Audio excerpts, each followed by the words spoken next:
Dumelang, Sanbonani, Thobela. Good afternoon, Black Child. My name is Barbara Msibi, and today we're tackling a very, very heavy topic. We're talking about gender-based violence and abuse.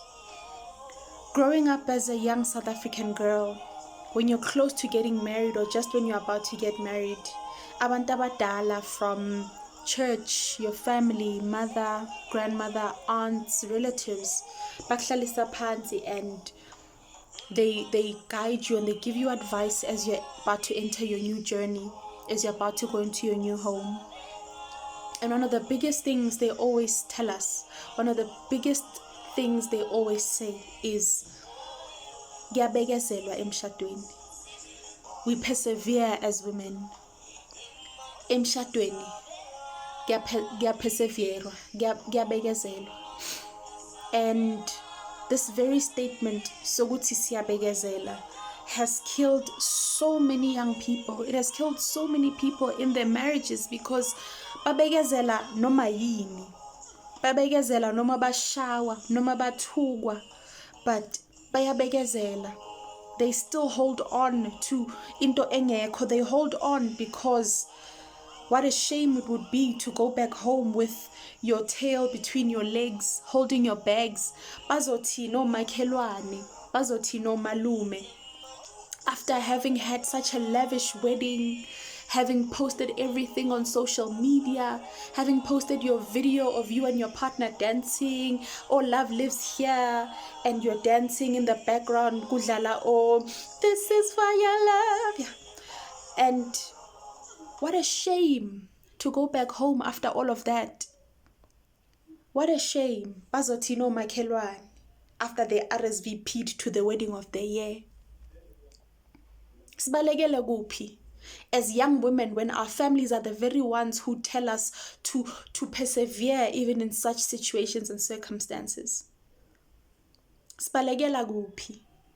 When in our homes we are told we are not good enough, we're not pretty enough, we'll never amount to anything.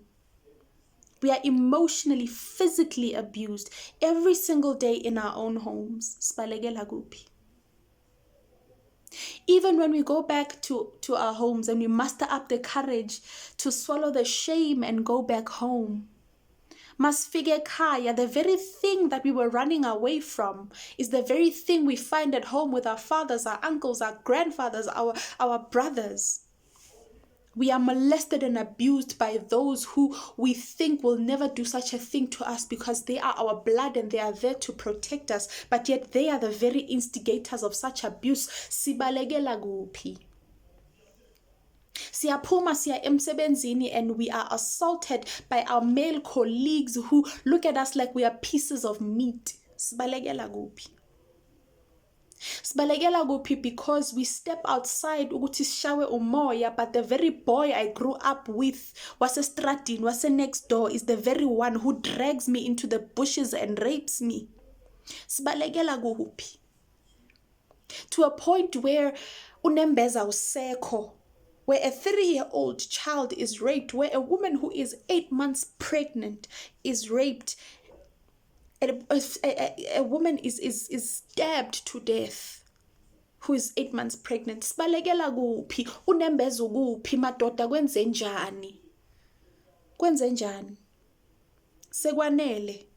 To a point where we have to start now looking for areas and places where we can buy all pepper spray, tasers, just to keep ourselves safe. It's painful to be a young woman. It's painful to be any woman in this day and age. It's painful to be a woman. It's painful to be an inferior sex. It's painful to be an inferior gender, a weak gender. It's very painful because I don't have your strength and I can't fight you. Manje ngenze njani? You are already stronger than me. Ngithini ngenze njani as a woman?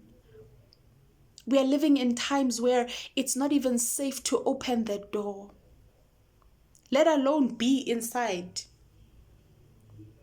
Ladies and gentlemen, the space in which we are in is dire, it is severe.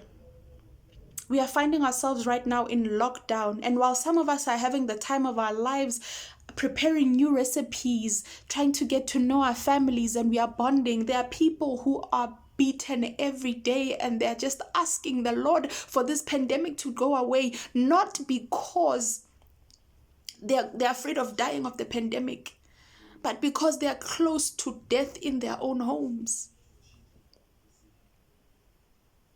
The government has created a lockdown to keep us safe from corona. But who's keeping us safe at home, in spaces where we are being killed by our spouses? If you look at statistics, gender-based violence and abuse cases have skyrocketed since a space where we have no choice but to be indoors. We have no choice but to be isolated in our homes. No makelwani pretends that they did not hear you because vasabu corona. What is it that needs to happen, South Africa? Stini senza njani? As women, do we open up self-defense classes and teach ourselves to protect ourselves? Madoda nenzani. If you have built up anger inside, wenzani, to get rid of it, because this surely cannot be the answer. This surely cannot be the solution. Senza njani. Where do we go from here? Where do we go from here? As a mother to a young boy, what do I teach him?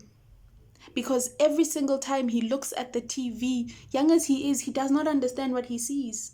But there's going to come a time where he opens up the TV and he sees a man beating up a woman, and he might just think this is right. What do I teach him? Do men need to be taught not to abuse? Do they need to be taught not to abuse? Or is that just something that needs to not happen because they are fellow human beings? Men have become animals. And enough is enough. We are tired. We are tired. We are tired. We surrender. Whatever it is we did to you to make you so angry, we are sorry. Siyaxolisa. Iban nomusa. Pardon us, we are sorry.